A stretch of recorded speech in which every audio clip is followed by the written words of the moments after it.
European Football Show on YouTube. I'm joined by Adam White and Jeremy Smith, not Jeremy White and Adam Smith. Those are two completely different people who are going to take us through what's coming up. We are indeed, it's going to be a really packed show. All four leagues, the major leagues in the continent have started now: Italy, Germany, Spain and France. And we're going to be talking about the main talking points from them all. From France, we're going to be talking about Monaco's latest semi-disaster, not wholly a disaster after their draw with Nîmes at the weekend. We're going to be talking about Antoine Griezmann's first game at home for Barcelona, 2 brilliant goals in a 5-2 win over Real Betis. We're going to be talking about the opening weekend in Serie A, and we're going to be talking about the title race in the Bundesliga. 2 3-goal wins for Dortmund and Bayern Munich. And I thought we might start with Bayern Munich. We were talking a little bit last week, Jez, about Robert Lewandowski and the fact that we were sort of asking, I think it was Florian from Sport 1, whether we thought Robert Lewandowski's form was sort of hiding cracks perhaps at Bayern Munich, and whether he was sort of the main contributor to that squad, and whether that his form was going to carry them to the league title and deeper into the Champions League and make them look a little bit better than perhaps we think they are. Hat-trick at the weekend against Schalke, 3-0 away from home. We're going to talk about it later on. But we thought we might have a go at sort of looking at what their best team is now that they have signed, sort of been a bit late in signing players, but they finally got around to signing a few players. I looked into this actually. Compared to Dortmund, all of Dortmund's major signings were done before pre-season started. They're all done. The only major player that left after them was Diallo, went to PSG, and even he left before the start of pre-season friendlies. Whereas Bayern Munich, although they signed Pavard and Hernandez obviously very early. Hernandez has been not too fit of late. Started at the weekend but didn't play in the first game. And their sort of best business has been done a little bit late. It's been took them quite a while to sign players like Coutinho and even Perisic, and we talked about Michael Cuisance last season. So I was just looking at their squad online. We might talk about what their best team might look like now, and whether we think it'll be competitive deeper in European competition. So, any thoughts on if you're Niko Kovac, who plays for you in this team? I think in terms of the transfer business, I guess it sort of suggests that Bayern is still playing on a different sort of transfer field to Dortmund. So maybe Dortmund still see themselves as having a limited amount of funds and not quite shopping in the same market as Bayern. Whereas Bayern are one of those teams who, along with all the sort of European superpowers, are positioning themselves for the Coutinhos, for even the Neymars, for the Pepes, that kind of thing. Whereas Dortmund are kind of like, this is the range of players that we can go after, and we're going to do our business early to make sure we get those that we want. In terms of the team, I think Neuer has still got to be undisputed number one. I don't think he's quite at the level that he was sort of 4 or 5 years ago, and I think we've spoken before about how interesting it is that the 2014 World Cup winners have sort of, they've all kind of dropped off a little bit. None of them are that old, but none of them quite seem to be the same level that they've been at recently. That obviously Ozil's issues with Arsenal fans are well publicised. Kroos has been getting a lot of stick from a lot of Real fans as well. But yeah, Neuer as well, not quite the same as he was, but still, I think, number one. Do you think, just out of interest, do you think there's an issue with burnout there? That Germany team that won that World Cup, they're perhaps the first. You could argue that the previous World Cup in 2010 with Spain as well was a similar position. But modern football, you play a lot of games, and all right, the German teams play less. They've only got 18 teams in the Bundesliga, and they only have one cup. Is there a situation perhaps where they're the first World Cup squad full of the only modern players, if you like, players that have been playing in this modern era of sort of packed schedules, that players like Müller, Hummels, perhaps Neuer, aren't anywhere near past what we would call, in terms of age, their best, but they've all started to sort of wind down a touch. Like, the form isn't quite there as it was. Is it something to do with that, do you think? I think there's definitely an element of that. I think that's what made the great Spain team that special. They won 3 major tournaments in a row, and that's so rare to keep that motivation. Obviously, French teams, it's well publicised that they'll drop off after a couple of tournaments, that there will usually be a bit of infighting, something like that. It's happened with the great Dutch teams, even though they didn't end up winning the trophies, but they've had issues too. That German team, I think they're sort of the first ones that truly played their whole career in that sort of, I guess Champions League, or that era where Champions League is arguably more important than international football, they all came through together from the under 21 teams. They did great stuff as under 21s as well. So they all played together as a close knit group, missing very little international football over a long period, and all at the same time playing sort of high pressure matches week in, week out for their club teams. So yeah, I don't think there's any doubt about that. Burnout physically, but I guess also mentally as well. Most of them have won everything there is to win, and at some point there's got to be a bit of sort of motivational drop off, I guess. Yeah, perhaps there's a case with Alexis Sanchez as well. We've seen the difference between him at Manchester United and at Arsenal. There's a period where he was playing almost sort of 3 summers in a row with almost back-to-back Copa Americas and the World Cup. Perhaps there were a number of summer tournaments where he seemed to be playing 12 months a year. Perhaps he's another good example of that, perhaps. Yeah, I mean, that's often been... I've got a couple of Man United supporting friends who like to wind me up by slagging Thierry Henry off and saying how it was his fault that Arsenal didn't win the Champions League in 2006 and France didn't win the World Cup because he missed relatively easy chances in both finals. But he basically dragged both those teams to the finals and barely had a summer off for quite a long time. Yeah. Played Confederations Cup even in the odd numbered years. So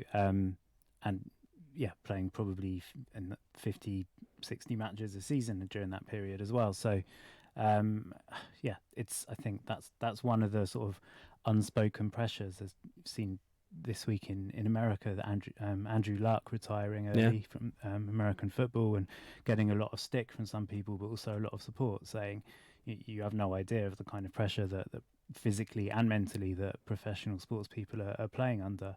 And maybe that is something that I think the awareness of that will grow. I think it's already starting to happen. There's starting to be a sea change, but Ozil could be one of those players that will be looked back upon as one of those first players who really mentally as well as physically burnt out. Yeah, absolutely. One final point on Neuer. He's 33 now. Perhaps playing like an outfield player, he becomes more subject to the wear and tear that outfield players are subject to, if you like. So he's not rushing off his line with the same pace that he was before. He's not quite as good on the ball as he was, perhaps. He's not able to maintain that physical sort of stamina, if you like, that physical condition that perhaps that he needed to play that keeper sweeper role that he did so brilliantly, because he's 33. Like playing that type of football when you're older is perhaps a little bit more difficult, and perhaps if he's going to play like that, he's going to be subject to the same, if a holding midfielder or a central midfielder was, if he's going to use that sort of energy and that style of game, he's also going to be subject to that, which means that aspect of his game is going to suffer.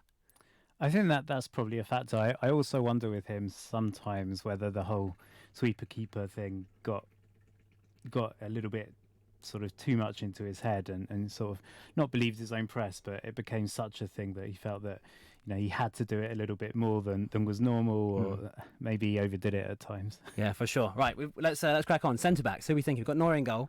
We've got sort of a choice of Nicolas Süle, came from Hoffenheim a couple of seasons ago. Benjamin Pavard, who's a player we discussed a fair bit. Javi Martinez could theoretically play there as well. Jerome Boateng's been out of the team a lot recently, but he's still at the club. Any preferences between that sort of group there? Hernandez too can play there. For me, Hernandez has got to be left back. I'm sure he is a very good centre back, but I think he's fantastic, as he showed during the World Cup. Fantastic as a left back, bombing up the wing. Very good final delivery as well. I think he'd be slightly wasted. I think some of his strengths would be sort of nullified if he was played at centre back. Pavard, I'm still not convinced about. I mean, I'd like to see him get a run in a position for a top club and really see what he's made of, because I don't think, the World Cup aside, he's really proved that he is a top class player. But clearly there's something there that everyone's seen. We've seen it in the World Cup. Bayern has seen it by investing in him. So there's definitely a quality player there, but I think he needs to be given a run. If he's in the team, then I think he needs probably someone quite experienced next to him. I do like Boateng, but again, he's part of that German team that does seem to be quite a bit past his best now. Hummels next to Pavard would have been great. Exactly, yeah, but of course he's left the club. I think there's a bit of a hole there, the way talking around it, because if you sign the 2 World Cup winning fullbacks, you play them at fullback, don't you? Especially going to play a 4. When they signed Pavard, I assume that there'd be at least an opportunity for Nikola Kovac to move to a 3 at the back, which he did occasionally at Frankfurt as well, and that suits Benjamin Pavard perfectly. but they seem to be sticking with the 4 at the moment. And he's playing as part for 2. So I'd personally go with those 2 at fullback. But then who do you play at centre back? I guess you go Boateng and Sula because it's all you've got left, right? Yeah, I think it's got to be. I mean, Sula I think had a shaky start, but has improved as he's gone on.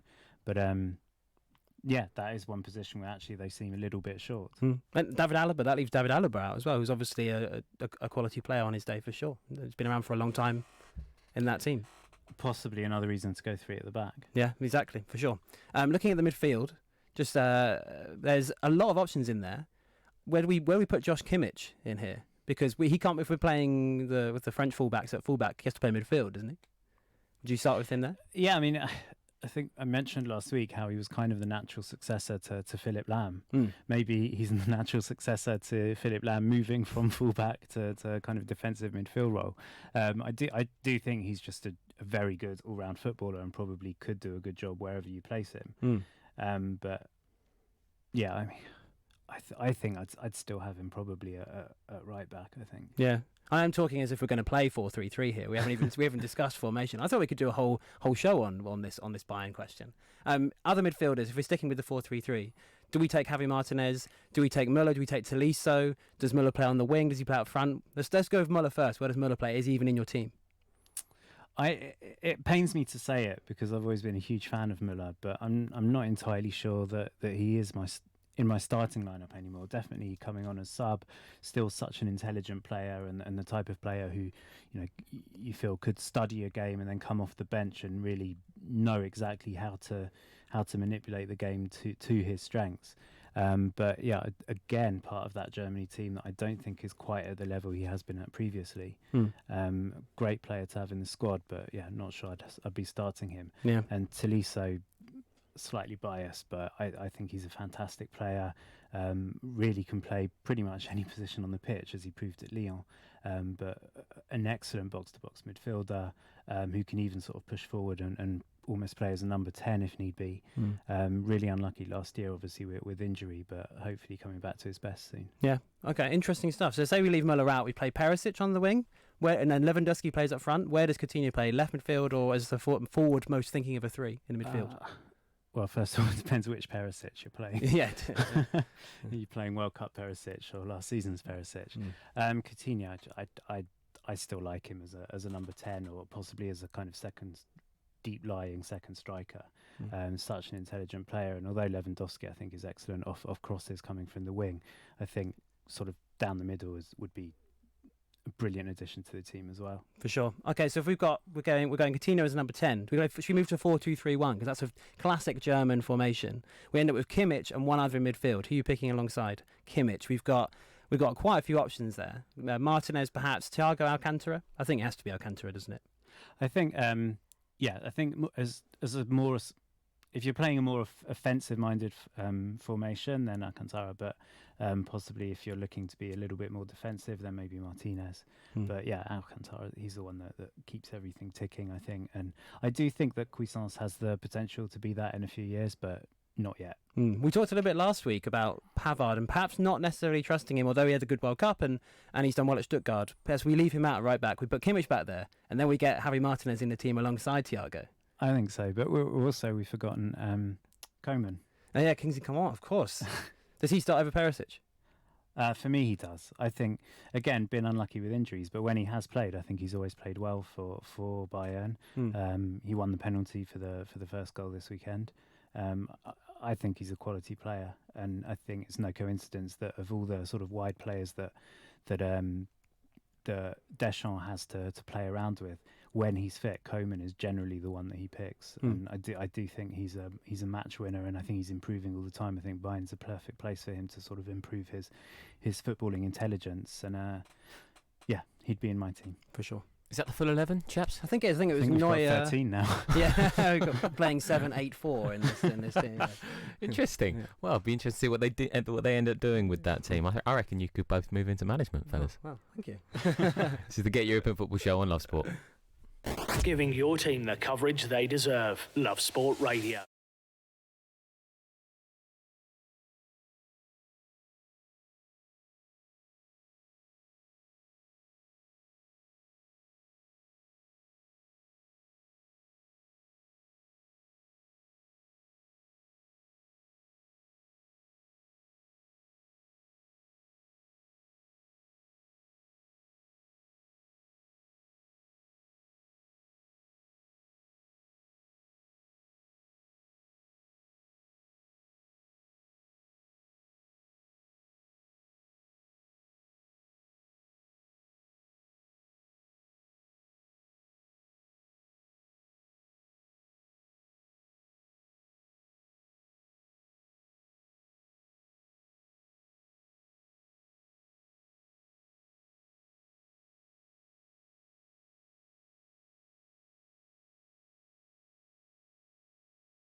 coming up, fellas. Absolutely, the first weekend in Serie A, one that is ongoing. Inter and Lecce playing as we speak. Inter 3-0 up. Romelu Lukaku on his debut with the third there. But to look back at the rest of the weekend is our Italian football correspondent, Rich Hall of Football Italia. Hi there, Rich. Hi there, Rich.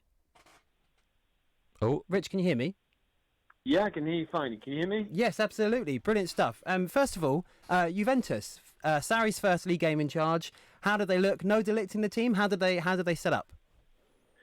Juventus are interesting this weekend because they're a bit of the sort of same old brand new you. If I'm allowed to quote that, in the sense of everyone expected them to come out of the blocks, with a bit of a new approach. Sarri ball, Sarri, whatever everyone wants to call it. Sarri was brought in to make them just try and do everything that isn't Juventus in some respects. Juventus' motto is to winning isn't the most important thing. It's the only thing. That's their motto. But they're trying to improve the brand. They're trying to improve everything about the club in the sense they want to take it to the next level. And what was interesting about this is that even with Sarri, which is really unfortunate, by the way, because obviously he missed the game.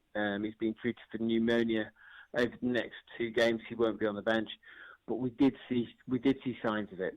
But the interesting thing about this Juventus game was that against Parma was whilst we all saw those signs of they were doing really, really well and trying to be expansive, be different.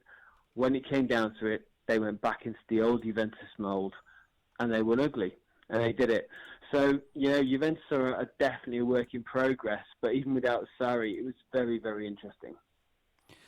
As an Inter fan, I saw on Twitter during the match a lot of kind of back and forth between pro-Juventus and anti-Juventus and pro-Sarri, pro-Allegri. There was a lot of sort of beef on Twitter and a lot of people saying this is a new, much more likeable Juventus.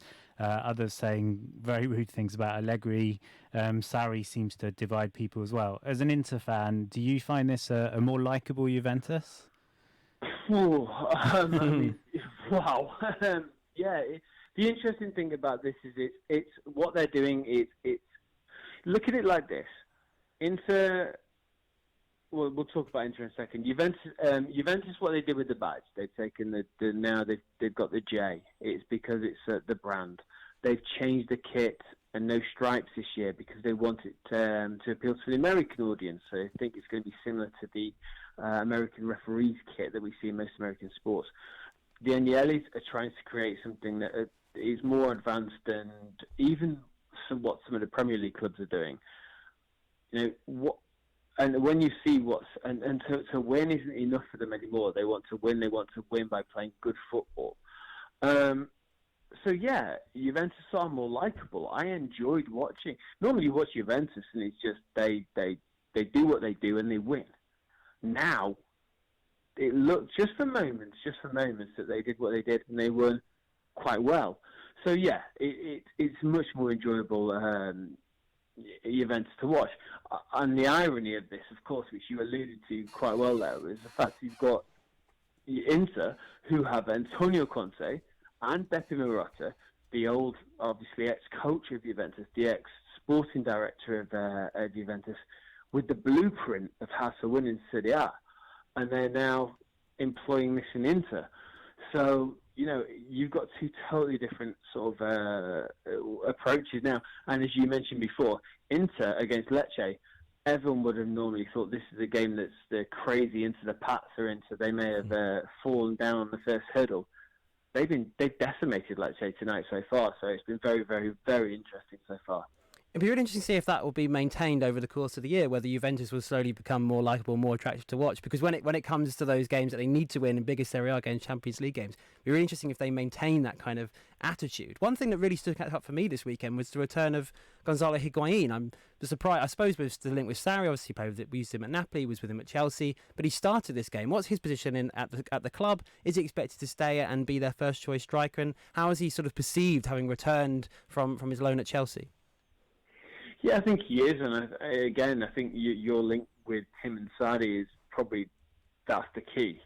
Sarri was criticised and praised in the same way when he was at Napoli for only using sort of 16 players. He trusts Higuain that's it. I think that the likes of Dybala could have left this summer. I don't think Sarri would have been too concerned. When he likes players who work with intensity, who are extremely professional. And that's not saying Dybala isn't, but he's looking at players who he can trust because he needs to win now. And that no matter how Juventus change, that mantra will never change. That Juventus need to win immediately. So yeah, Higuain I think will play a part this season. If they could have got rid, I think if Patrici and Nedved, who would do a lot of their transfer dealings, could have got rid of Higuain for a good fee, they might have done so. And Sarri's very adaptable. But the point is, right now Juventus are looking quite good with him. How much of a part he'll play, I don't know. I think what Sarri has said non-stop, though, is that the squad's too big. And it's rare you hear that from a coach. He's saying that there's 6 players that he could get rid of before the end of the season. Before the end of the window. And so, this is a different outlook. We don't hear many coaches of the top European clubs saying, I've got too big a squad. Sarri does. He likes to work with a small group of players. And it looks like Higuain, as you said, is very much in there. Obviously, the player that needs to fit in the most is Ronaldo, because if he doesn't, then presumably it's the system that changes or the coach that changes rather than Ronaldo that changes. So how does he fit in with Sarri's system? He's integral. The best way to assess Ronaldo at Juventus is to look at Dybala, because Dybala has been marginalised 100%. We look back 2 seasons ago in the Champions League, especially against Barcelona, we saw Dybala as that player who's coming on, as the difference maker, the big guy who could, really change a game for Juventus. And Ronaldo's coming, he's taking that place. So what do you do with Dybala, especially with Ronaldo almost being, he can play as a number 9, he can play out wide. He's taken away what Dybala had. He was a difference maker. At the end of the day, Ronaldo, again, though, to Juventus, it's been a weird summer for them because he's been speaking in the press saying that almost, I could play till I'm 42, and then the next thing he's been turning around and saying, I could retire next year. It's almost like he just wanted a bit of attention this summer. But, look, Ronaldo will be able to play constantly for Juventus. They spent a lot of money on him. They've invested in him. And you can see that that's critical for them now. That's going to continue to be critical for them because Agnelli, and then that's the key point, Agnelli wants Juventus to be the super club.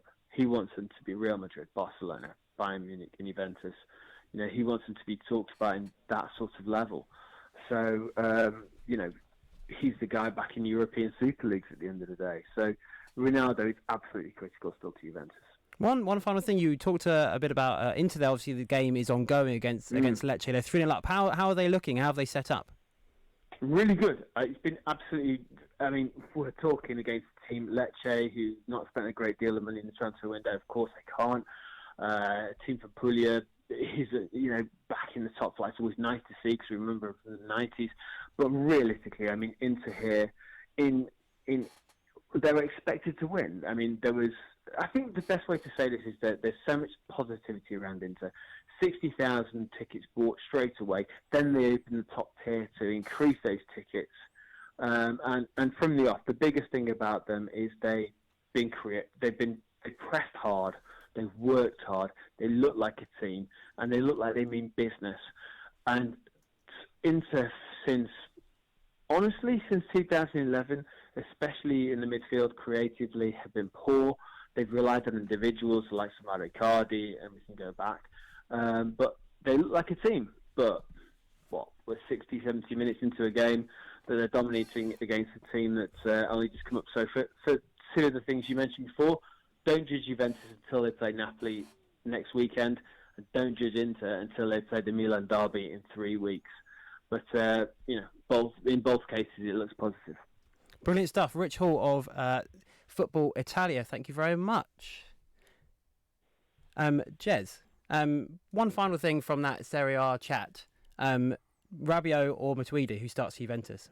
Matuidi started this weekend, Rabiot on the bench. Is that the way you go? I think it depends on the opposition and the type of match. I think very different players. I think possibly for a first match of the season, important to get the win, be defensively solid. Matuidi's the man. But as the season progresses, if you need to be a bit more forward thinking, a little bit more creativity, then I'd go Rabiot. Well, gents, we do have a caller on the line. There is a Sam on the line, wants to discuss Napoli. Sam, how are you doing? Hello, you alright? What would you like to put to the guys? Oh yeah, so basically, I've been a massive Serie A fan since about 2011. I really fell in love with Napoli in around 2015 during Sarri's period. I thought they were absolutely fantastic to watch, one of the best footballing teams in Europe. I'm just curious to know why they haven't tried to go for Icardi yet. Is he really that much of a bad egg in the changing rooms? Because I think it would be perfect for Napoli's style. It's an interesting question, Jez. We talked a little bit about Icardi over the course of the last few weeks about where he might go, but Napoli never came up. It seems like a good fit in a sporting sense. Do you think it would work out? I think Ancelotti's a pretty wily coach. I think he's worked with some of the big egos in the game. Ibrahimovic at PSG obviously springs to mind.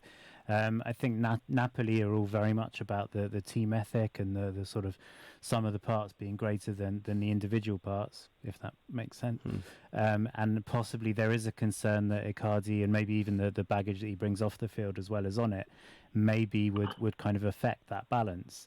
Certainly scoring 4 goals at the weekend, they looked in good sort of attacking form, so possibly he wouldn't be needed. I don't think there's any dispute that Icardi's a class player and on the pitch at his best would be a plus for any team, but it does feel like there's kind of other issues there that possibly prevent him being a top target for the top teams. For sure, I think there are probably 2 factors for me away from the sort of off-field issues that affect that. Firstly, price. I think although yes he's out of the team, yes he's not going to be playing under Conte, I still think he's going to be costing a lot of money. And whether Napoli can afford that on one player in a position that they've got a lot of attacking options is pretty questionable. And secondly, balance. Yes, he plays as a number 9 pretty much as a fulcrum, but they're a very fluid attacking unit, and they could use him as a focal point. But I feel like it might affect their style slightly, move away from what Ancelotti is trying to do a little bit, and the combination of those 3 things has probably worn them off a little bit. But an interesting question nonetheless. Sam, just lastly before you go, Napoli, what are your hopes and dreams for this season? I hope for the title, but Juve always find a way to win, unfortunately, for me. But obviously with Juve, new coach, so you never really know what's going to happen there. And then obviously Napoli, they've had a strong team. They're not really sold many players, only sold a couple of fringe players over the summer. Obviously they signed Manolas, good player. Di Lorenzo looked good at weekend. Elmas looked pretty decent when he came on. I'm hoping for the Scudetto, but you never know. I'm currently watching Inter at the minute. They're just winning 4-0. They're looking good, so it should be a good season. Nice one, Sam. Thank you very much for your call. Right, plenty more coming up on the European Football Show on Love Sport. This is Love Sport. Are you being fobbed off by a company? Are they?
UK.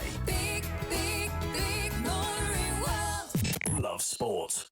This is Love Sport. You're listening to the Get European Football Show with the guys from Get Football, Adam White and Jeremy Smith. What's going on, guys? It is time for some Spanish football. Interesting weekend in the Liga. Not a vast amount of goals, aside from one game, which we're going to start with. Barcelona, Real Betis, a game we talked a little bit about on last week's show. And to discuss that and the La Liga weekend in general is Tom Allnutt of AFP. Hi there, Tom. Hi guys, how you doing? Very good, thanks, mate. I'd love to start with this Barcelona game. 5-2 win over Real Betis. Antoine Griezmann's first home game, 2 brilliant goals. How did they set up with him in the team without Messi and Suarez? How did he look and how did he get on in general? Yeah, I mean, he played really well, to be honest. I mean, it was an important match for him because, to be honest, in the first match when Barcelona lost to Athletic Bilbao, you know, he was one of the players who he didn't play badly, but he was just slightly quiet, not really involved too much. It definitely wasn't the kind of performance people were hoping for from him. And there was a lot of talk about, as soon as, you know, a player like Griezmann comes in for the money he comes in for, you know, there was a lot of talk, can he fit into this side? You know, what's his role?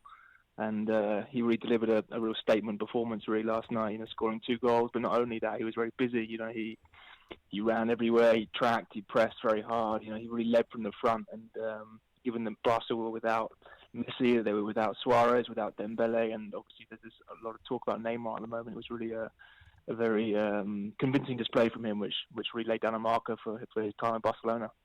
How was he received by the crowd? Because obviously there's lots of speculation with him coming in that not everyone at Barcelona, sort of players and fans, were necessarily in favour of him coming after what happened last summer. Did he get a good reception? Presumably he was fine at the end of the match, but how about at the start?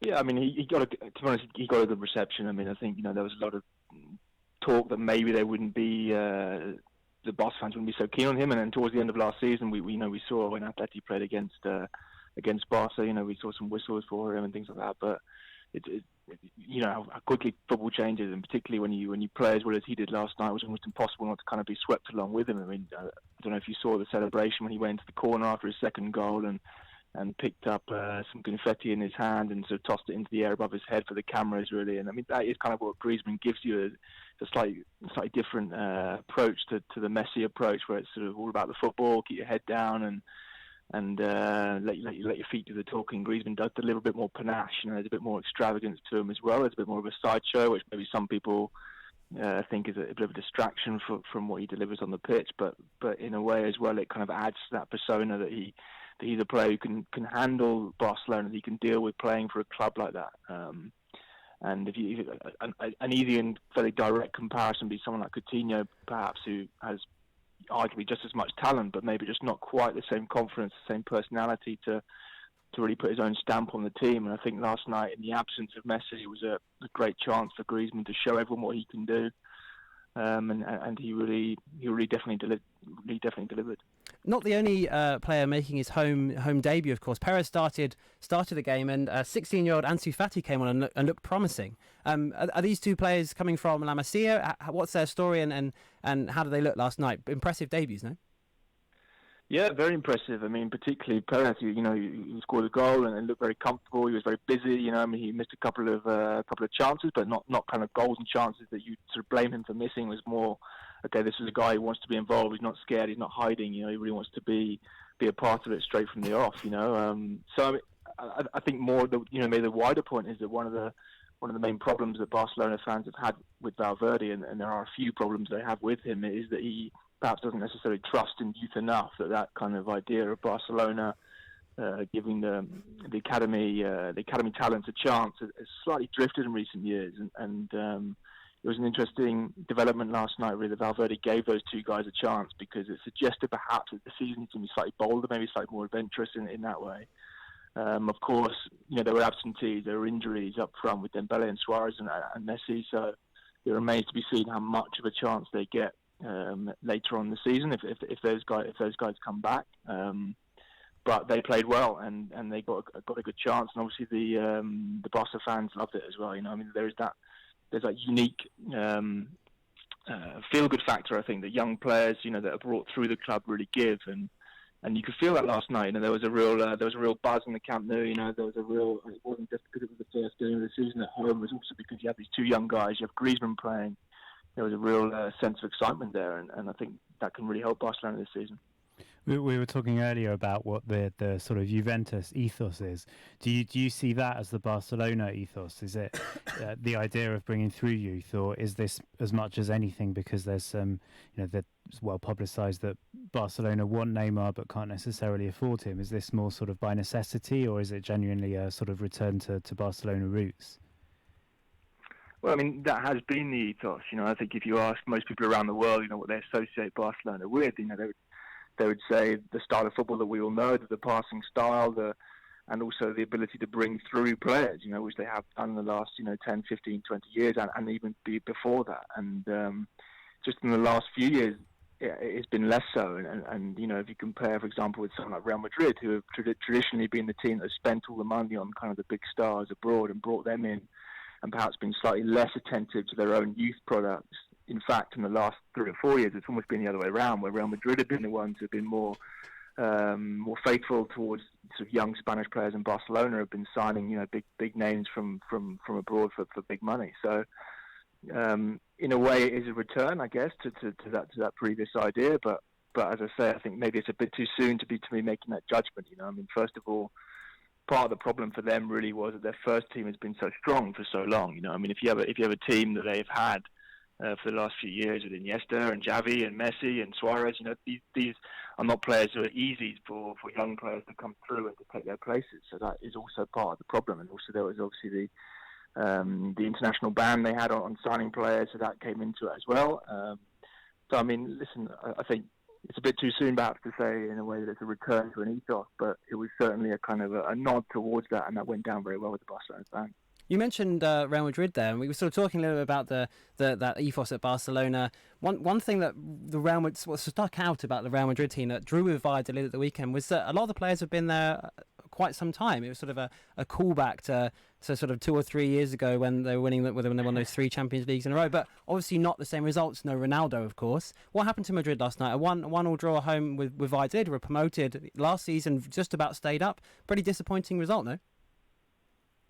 Yeah, well, it was very disappointing, particularly after the first weekend when they went away to Celta and won 3-1, and they played pretty well, to be honest, and scored 3 goals, and they looked like a team that suddenly had a slightly kind of new buzz about them, even if it was a very old and familiar lineup. And perhaps the most striking thing, in a way, about Saturday was just how familiar it was, that idea that Madrid creating a lot of chances but not scoring, and that was very much their problem last season, was that they were often in control of matches, they dominated games, but they just didn't quite have that cutting edge in the final third. And last season, the word on everyone's lips obviously was Ronaldo, and how can they replace this guy's goals, And perhaps that is still an issue for them, I mean, it remains to be seen, because obviously Hazard is injured, and he's going to come back in a couple of weeks, and he may well help solve that problem to some extent. But it does remain an issue for them, and it's not really surprising given the fact that this is a very similar lineup. There were no new signings again for the second week in a row, and although there are some mitigating circumstances like Hazard being injured, Mendy being injured, Rodrigo being young and being given experience in the B team for now, it is surprising that a team like Real Madrid spent 300 million in the first two rounds of the season.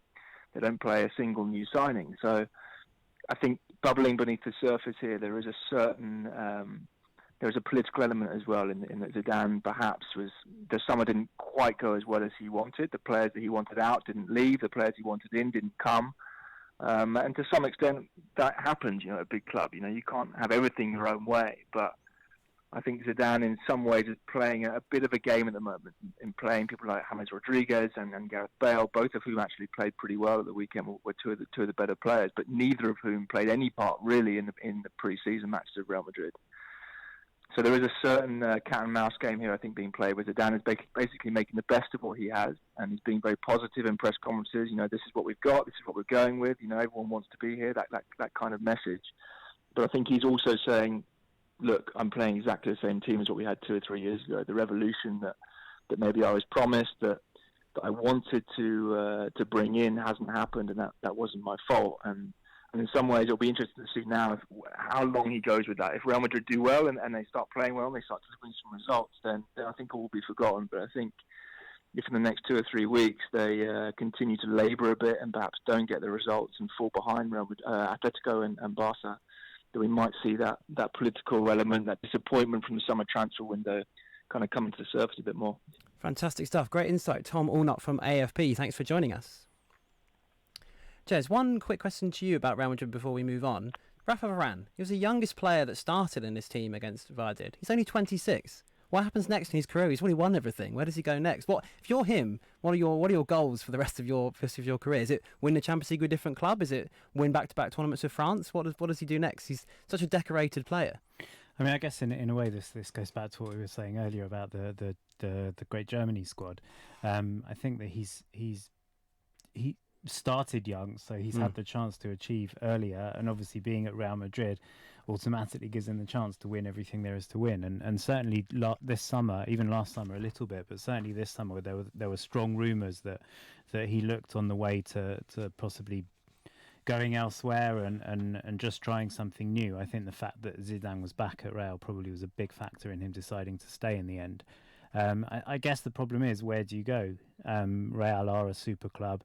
The team that's been linked with him the most in the last couple of years has been Man United. But as long as they're not in the Champions League, I don't think he's going to consider that a sort of even a sideways step, let alone a step forward. So I can't see him finishing his career at Real Madrid. I think there's been enough, no smoke without fire. I think there's been enough rumours that he is possibly looking for some kind of change of scenery, but I think it has to be the right club at the right time. And possibly if United qualify for Champions League next year, then that could be a move that's back on. But at the moment, I don't think there's anywhere obvious to go that's sort of I guess a step forward from Real Madrid, also looking to be a viable contender for Champions League. I suppose Man City would be the other obvious one, but they've got their fair share of decent centre-backs at the moment. So, I think he's probably looking for the right challenge. But yeah, I think once he finds it, I do think he'll be on the move. Good stuff, gents. This is the Get European Football Show on Love Sport. We'll be talking Bundesliga next. I have my own radio station too. It's called Love Trump Radio, the only station 100% fair and 112% factual. Come for the sport, stay for the chat. Love Sport Radio. Can you save money on your energy bills? Tony did, with help from a spokesman said.com. Getting people real savings. I'm Tony from Northampton. My bills for gas and electricity had gone straight through the roof. I chose a spokesman said, and they saved me £2,800. It was so easy, I used them for my house and contents insurance too. For help saving money on your energy bills, go to a spokesman said.com. Fighting for you, saving you money. I love my brother. We do fun things like playing together. I like having hugs with Freddie. Freddie gives the best hugs.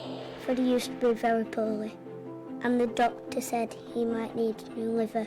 Then one day, a very nice person gave their liver to Freddie. It was amazing. We were so happy. Now he's around to give me more hugs than ever. Tell your family you want to save lives. To find out more, visit organdonation.nhs.uk. My mum and dad say that I don't need lots of sugar. I'm sweet enough already. So we used the Change for Life food scanner app to find out how much sugar is in our food and drink. It's surprising how much we found. So I put my detective hat on to find the healthier choices. Woohoo! Found one, Mum! You can be food smart too. Download the free Change for Life food scanner app today. If you're in business, I bet you hate wasting money. We Do Taxi Tops can help you achieve minimum wastage on your advertising costs and maximum exposure. Our revolutionary taxi tops can target your potential customers in the right place at the right time, so your message has the greatest potential for making an impact. We Do Taxi Tops. Visit WEDOOH.com. We Do. The smarter, quicker way of advertising in London, supporting London businesses of all sizes. This is Love Sport. It's the Get European Football show on Love Sport with the guys from Get Football, Adam White and Jeremy Smith. We are going to the Bundesliga, chaps. We are indeed, yeah. An interesting weekend in the Bundesliga. Bayern's 3-0 win over Schalke on Saturday night. A number of interesting results. Dortmund winning as well, Leipzig winning too. Title races on in the Bundesliga, very exciting times. And to discuss just that is Tom Fenton from Get German Football News. Hi there, Tom. Hi, guys. I would love to start with this Bayern win. It struck me as a game that Niko Kovac's Bayern are sort of set up to win. It's an away game against a passionate team, a passionate crowd, but not the highest quality team. They are capable of soaking up pressure, and they've got the class of Lewandowski up front. They don't need to necessarily come out as much as they might have done in previous years. Is that how it felt? Was it as simple as that, or were Schalke pushed them? Did they push them a bit more than a 3-0 result looks like? I think a 3-0 result is unflattering to Schalke. They did certainly push them, but perhaps a bit too late. I think after Bayern went 2-0 up, it kind of woke Schalke up to an extent. And it was, I guess, a classic example really of quality paying dividends. Lewandowski's hat-trick was spectacular. And I think Kingsley Coman also made a really big impact. He had Kenny at right back all over the place. Obviously for the Bayern penalty, he gave it away. So he had a lot of space to kind of run into, and I think that played a bit of a factor as well. And they perhaps had a bit of the rub of the green, so to speak, because, of course, I'm sure we'll get onto it, but Schalke had 2 penalty appeals turned down. One looked pretty strong, in fairness. So I think it was certainly tighter than the scoreline may entail. But Bayern obviously betting a few new players in, some coming off the bench. How do you think the new arrivals got on this week? I think pretty good. I think certainly in the case of Pavard and Hernandez, Pavard looked a bit all over the place at times last weekend against Hertha. Of course, I think he was partly at fault for the Grujic goal, but he looked a bit more assured at right back, where of course he played pretty well for France in the World Cup. And Hernandez had a decent full debut as well. Coutinho came on with about half an hour to go, played century, which is, I guess, a sort of it's an example of where he should really be playing long term Bayern. I think most of the time in the kind of number 10 role, deputising for Muller perhaps. So yeah, I think it was pretty good all in all. Perisic perhaps had the most shaky debut. Of course, he did handball he handballed in the area. And Bayern were lucky that the penalty wasn't given against Perisic in the end. So I think generally, good kind of a good run out for all the guys involved. But perhaps Perisic will be feeling a little bit grateful that they didn't give that penalty away. Indeed, he will.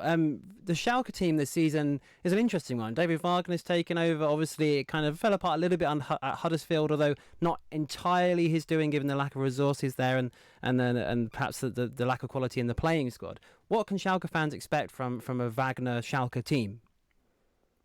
I think they have a pretty good defence. They obviously have got Nastasic, who's started off the season pretty well.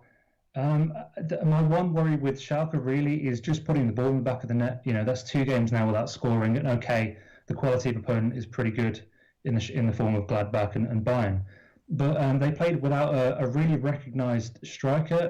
Harit played most of the game as the central forward, which is all well and good if you're going to link the play up, and he certainly tried to. But at times you just need someone like Lewandowski to put the ball in the back of the net. That was really the difference in this game.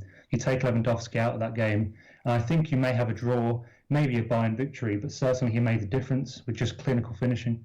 And that would be my one concern. But they have a really good spine. Alexander Nubel in goal, of course, who Bayern reportedly are going to be looking at next summer to replace Neuer potentially. He had a good game as well, made some decent saves. They have, like I say, a good spine with Nastasic, who's a very good commanding centre-back. I think McKinney in midfield has got a very good future too. So I think they will certainly do better than last season. I mean, it isn't really hard given where they finished, 14th position. But I do think it's a young side. He needs to kind of get his philosophy across to the players and get that style of play implemented a bit more. But I do think they can have some joy this season. But perhaps they need to kind of mute expectations a little bit, just until they really get a sort of system and a way of playing sorted out fully. You talked about the importance of Lewandowski. Another striker who scored this weekend and has also signed a new contract is Timo Werner at Leipzig. Is there an argument to say that he's one of the most underrated strikers in world football right now? He doesn't seem to get the same kind of acknowledgement as many others, but still a lethal striker on his day. Oh, incredibly. I mean, that puts him 3 goals away from 200 goals for Bayern Munich, which is pretty incredible given how long he's been there for. You know, he scored the first Bundesliga goal of the season for the last 5 seasons in a row.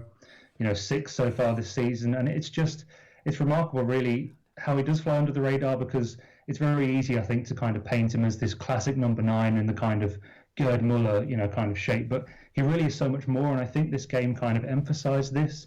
He scored a fine penalty, a classic kind of striker's goal in one touch and finish for the third, and a superb free kick, right out of the top drawer. And I think he's got a huge role to play this season too, not only from on the pitch, but off the pitch as well.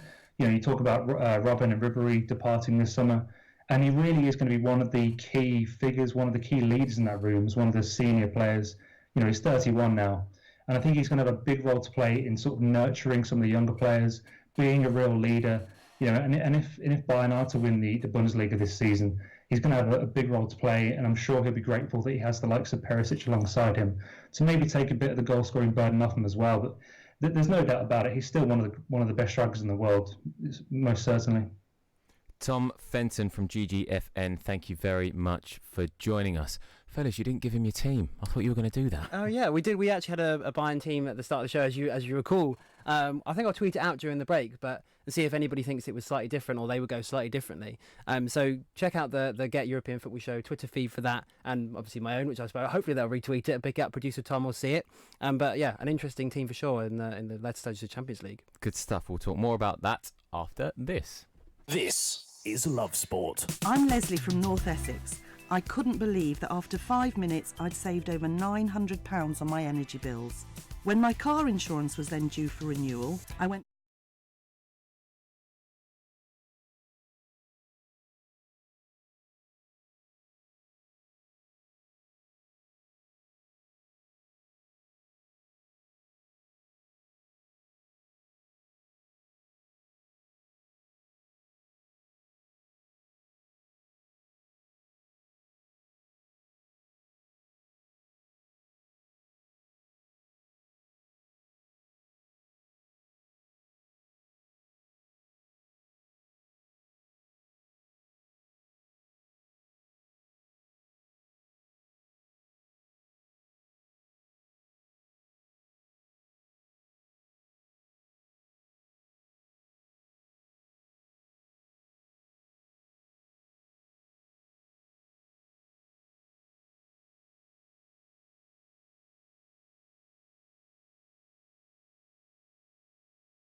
Sport with the guys from Get Football, Adam White and Jeremy Smith. Half an hour to go, chaps. Indeed, yeah, it's time for a bit of French Ligue 1 chat, Jez.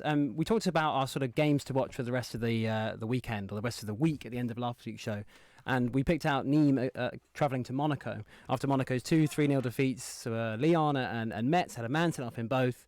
And we were sort of saying that this game was pretty important because Nîmes were massively under strength compared to last season. They lost their almost entire front six and replaced them with some sort of mostly sort of Ligue 2 players. But I think that sounds like a criticism, but there's a lot of talent in Ligue 2, and promoted teams in particular do really well at picking up Ligue 2 players. And Angers are one we talked about a lot, and other teams have done well doing that. Reims and Nîmes themselves did that really well last year. So it's not necessarily a criticism, but they're untried, I think, for the most part.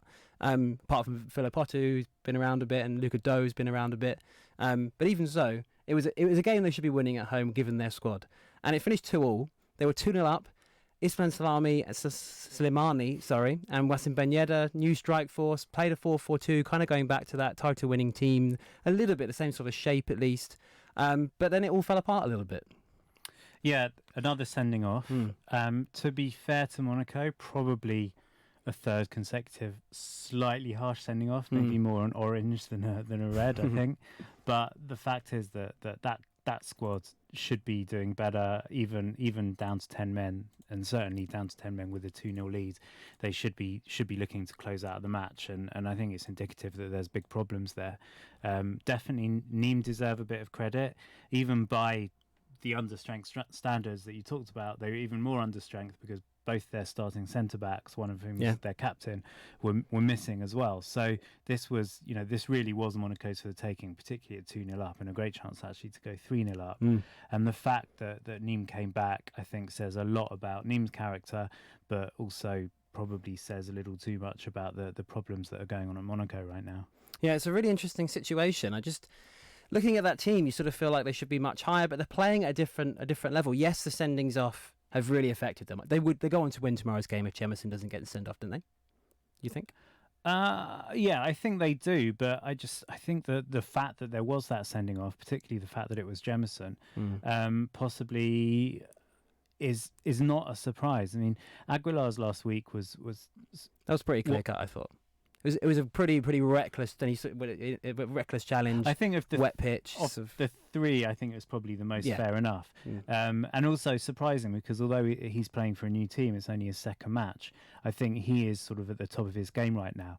Fabregas in week one and Jemison this weekend, I think, said something about the way they're playing at the moment. They're both reaching. Neither of them are anywhere near their best form. Jemison isn't even being played in his best position, with Jardim playing him as a defensive midfielder right now, which I don't think is helping him or the team much.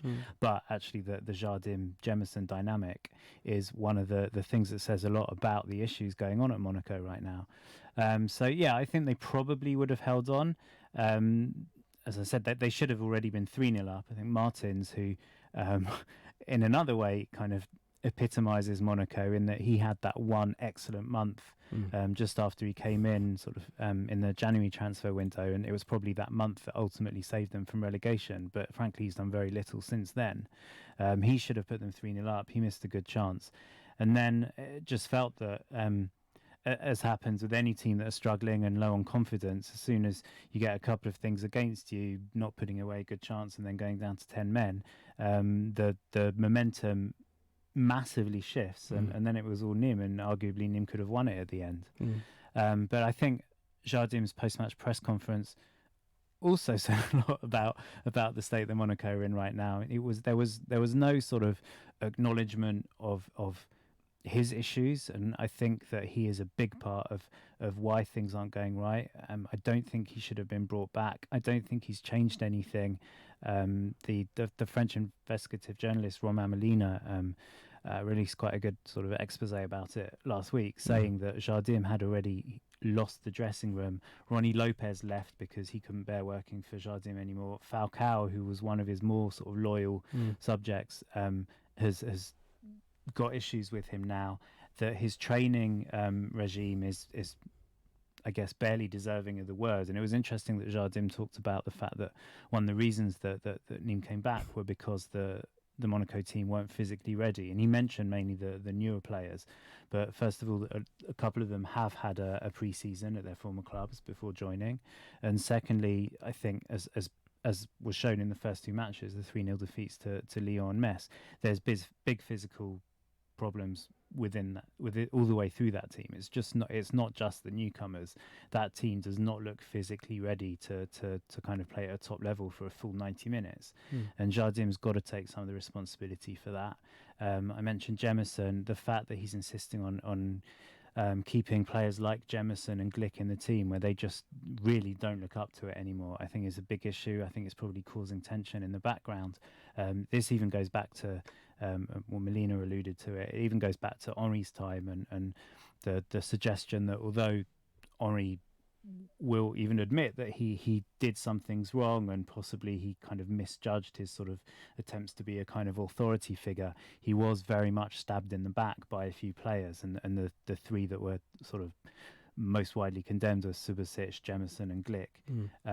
Falcao, who a lot of people thought was an issue, actually wasn't at all. Apparently he was a model professional, but it was those three, by not coincidence, the three that whose places were most under threat and most deservedly under threat because they entirely lost form, were the ones who sort of caused a lot of problems and ultimately, along with Jardim, helped get rid of Henri.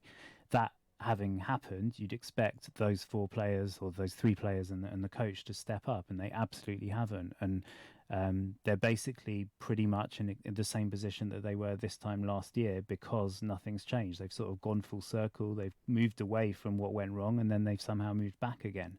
And I think the other issue there clearly is that there's no sporting director at the moment. The last sporting director, Emanalo, from just left, didn't he? From Chelsea.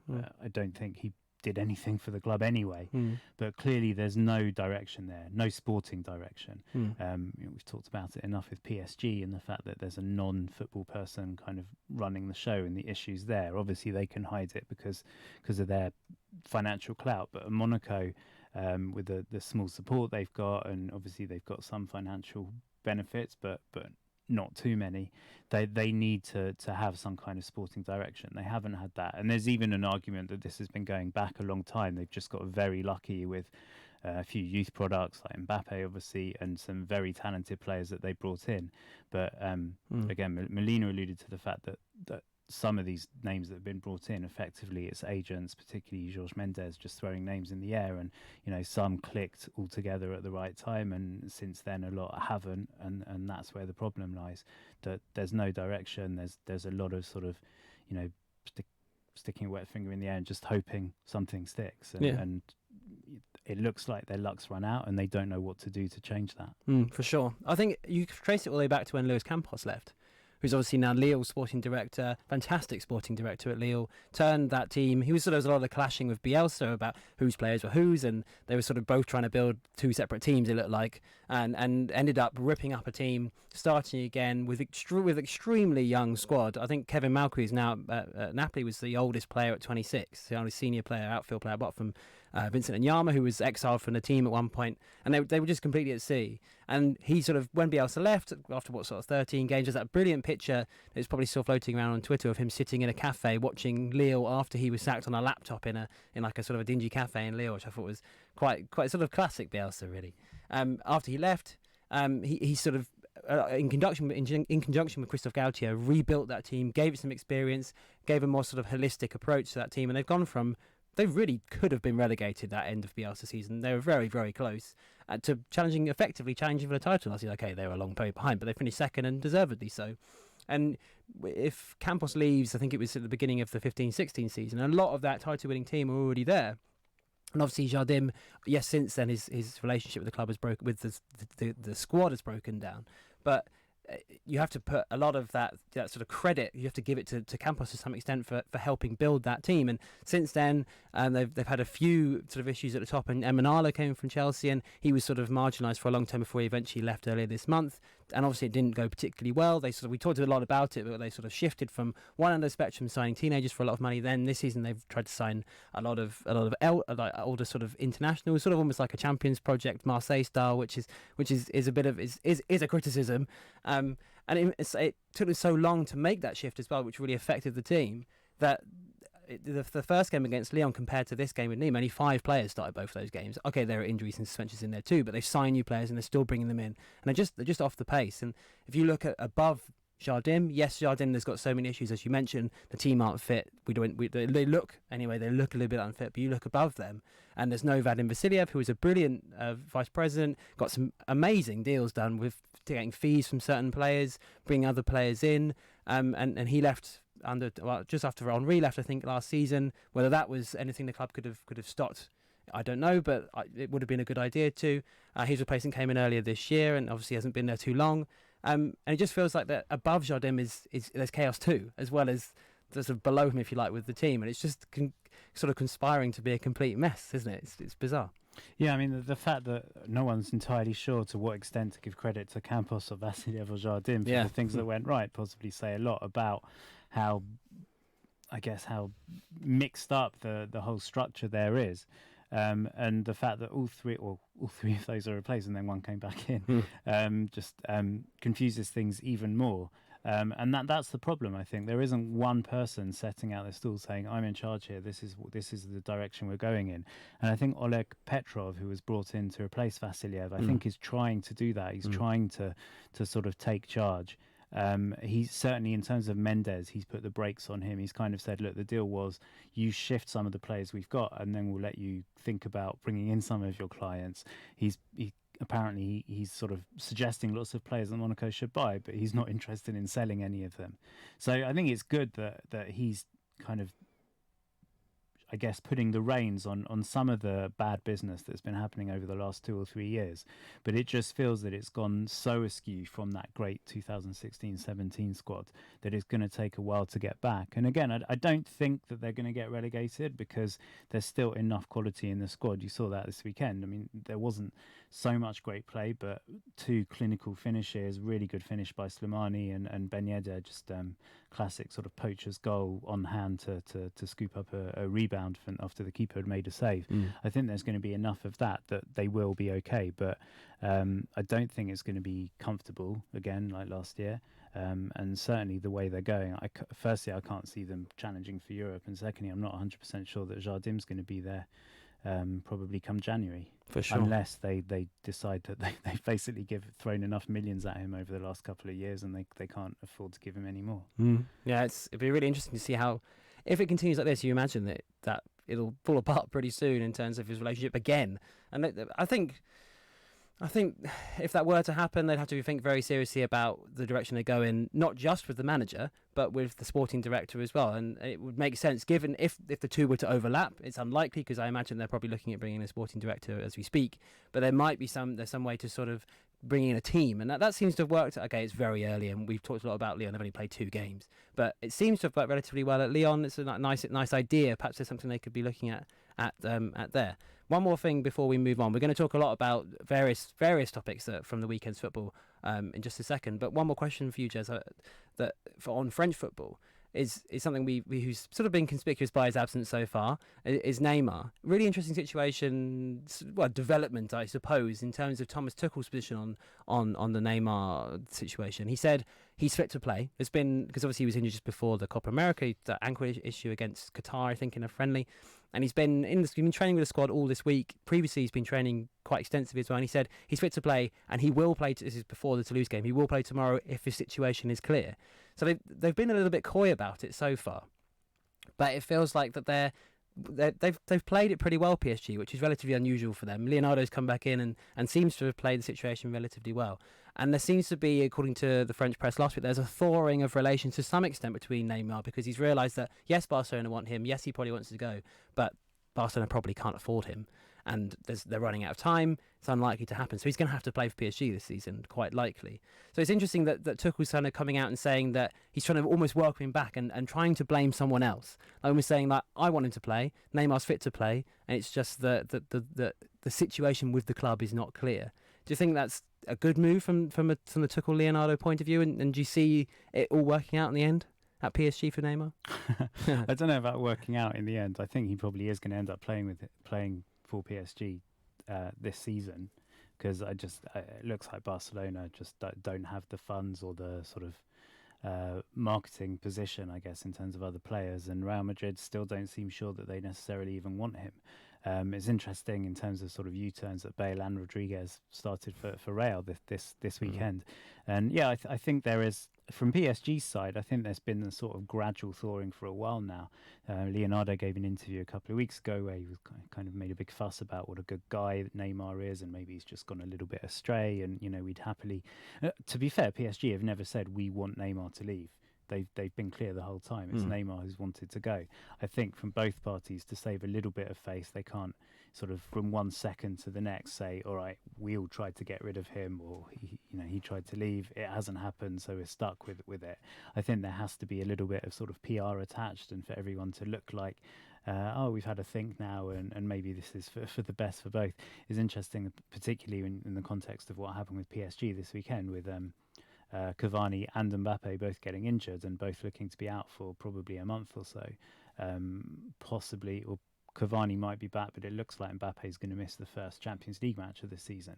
I mean, that's another reason for, as badly as he's played it, Neymar could come out not as the winner, but he could come out much better than he is at the moment if he manages to win back the PSG fans, if he manages to just get his head down, have a good season, less of the dramatics on and off the pitch, and just remind everyone what a fantastic player he is. And not just a fantastic player, but at his best, at his happiest, a fun player to watch. Yeah. It could be a huge sort of PR coup for him. It could be great for PSG. And then if he still wants to go next summer, that price, PSG, I think, are being a bit silly saying they want to recoup the 222 million. But have a great season. Lead PSG maybe not to the Champions League, but a little bit further than the last couple of years. Do it with style. And that figure is suddenly on again. I think Real keep clearly sort of keeping their powder dry for a kind of real campaign to try to get Mbappe next summer. If Neymar has a good season, if Mbappe drops off a little bit, you never know, maybe this is the first of a couple of injury niggles, he could by next summer be the number one at the club again and the main attraction on world football. So there's a lot for him to gain by just winding his neck in a little bit and having a good season at PSG. Winding his neck in. I think you should tell him that. Tell Neymar to wind his neck in. Portuguese isn't good enough. Let's get European Football Show on Love Sport. We'll be looking at your tweets next. Love Sport. Love Sport Breakfast with Richard Lee and Patrick Christys.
Adam White and Jeremy Smith. It is tweet time. It is, yeah. We thought we'd end the show by taking a look at the various Get Football Twitter feeds, and obviously the transfer window is still open across the rest of the top 5 leagues. One sort of correction and clarification from last week. I tempted Everton fans with the prospect of Maxime Gonalons signing for them, but I later discovered that he's actually still contracted to Roma. So I'm afraid, Everton fans, it's pretty unlikely that he's going to be joining you unless there's some sort of situation where he's released, which I very much doubt. But still a number of transfer potential across Europe. 1 or 2 deals completed, and Newcastle fans might be interested to know Johan Cabaye is on the move to St Etienne. Jez, he was in the Middle East, and I think he left his club in the Middle East in January, so he's had sort of 8-9 months without a club. Is he going to fit in there? I mean, they've got a little bit of weakness in midfield after El Sena's left, went to China. Jan Via's there, of course. Does he play? I'm not sure he's going to play week in, week out. He's again past his best. I assume past 30, as you said, arguably in sort of semi-retirement at best the last year or two. But I think Saint-Etienne probably is a good sort of landing point for him. He's got Debuchy there, who's his good mate from the kind of glory days at Lille. Knows Villa from the France setup as well. So I think he could fit well into that midfield. Possibly more as a bit part player. Maybe if they need to bring on someone with a little bit of nous to unlock a sort of solid defence, something like that. But I can't see him sort of playing 90 minutes week in, week out. And I think the kind of dynamic football that they play nowadays, I'm not sure he's going to fit into that setup as a kind of permanent fixture. But a really good sort of experienced head to have within the squad. Absolutely, yeah. Keep an eye on at GFFN. Really good rundown, especially on the last day of the transfer window. Really good sort of ticker for all the latest French deals. One from at GGFN_ is Renato Sanchez, another player with Premier League experience. Swansea fans remember him perhaps not too fondly. I think when he was at Swansea, it was a classic example of a player completely shot of confidence. Obviously a talented player. Benfica fans will especially especially sort of sing his praises. It was fantastic there before that. That run in the Euros was great that summer. I remember his goal against Poland, of course. Obviously summer tournaments, there's a number of caveats to players performing at summer tournaments, but since he's come back to Bayern, he's done okay, and they kept hold of him for a season. He's on his way to Lille. Cheers. He's still only 22. It seems strange to think that he's still so young, because I guess it's a good 4 years since he sort of peaked in his career so far. So there's clearly a good player there waiting to come out, and everything you said about Lille earlier, Luis Campos sort of eye for a good deal, Galtier's ability to sort of eat the best out of players. Hopefully this is a good move for him. A new audience, possibly less expectation than somewhere like Bayern, or certainly the expectation that was on him after that Euro. I think this is a perfect place for him to, as you said, sort of regain his confidence, remember what a quality player he can be. And I'm sure that Lille are thinking if he has a great season or two, they can probably make a good profit on him. If not, then it's probably an educated gamble, calculated gamble even. Yeah, for sure. I think two things that you mentioned there sort of occurred to me as well. One, in France, I think this is something that Nicolas Pepe benefited from last season, is that in France you get opportunities to make mistakes. You are slightly further from the spotlight than if you were a similar player of a similar age, of a similar talent, emerging at a Premier League club or a top Spanish club or perhaps any of the other top 5 leagues maybe. And you get chances to make mistakes, and you get chances to, those growing pains go a little bit unnoticed. And although Renato Sanchez is obviously a player in pretty much at the forefront of European football consciousness, he's had a lot of headlines in his career, if you like, and big move. That European Championship I talked about, has played at Bayern for a few seasons, obviously in and out on loan. But he has the potential in a team that is developing still. Obviously, a little bit of a re-up after Pepe left, but still a developing team, a young team, a really good coach under Christophe Galtier. And it's a really good place for a 20-year-old promising footballer to develop in that midfield. They're a dynamic team. They're going to attack. He can use his pace and his dynamism in midfield. It suits them perfectly, I think. And secondly, the fact that Luis Campos has okayed this transfer makes me think that, given his record at Lille, there must be something in it. He must think that he is capable of becoming at least something close to the player that a lot of people hoped he would be after that emergence at Benfica and with the Portuguese national team. One further transfer story from @_GIFN. Is Franck Kessie to Monaco. In fact, there are two transfers that I wrote down. We talked a lot about Monaco on the show. We talked about other transfers. We talked about who came in and the sort of slower transfer policy. But they've been linked with Victor Wanyama, who was very close to moving to Bruges, and I understand he actually didn't in the end. Is taking more time to think. And Monaco supposedly thinking about making a play there. And Franck Kessie from AC Milan, obviously very, very good at Atalanta that year, and has some attitude issues at AC Milan. But from what I've seen him play, he's done pretty well. Two interesting players for Monaco there. I think the thing that Monaco are missing most of all on the pitch is someone to boss the midfield.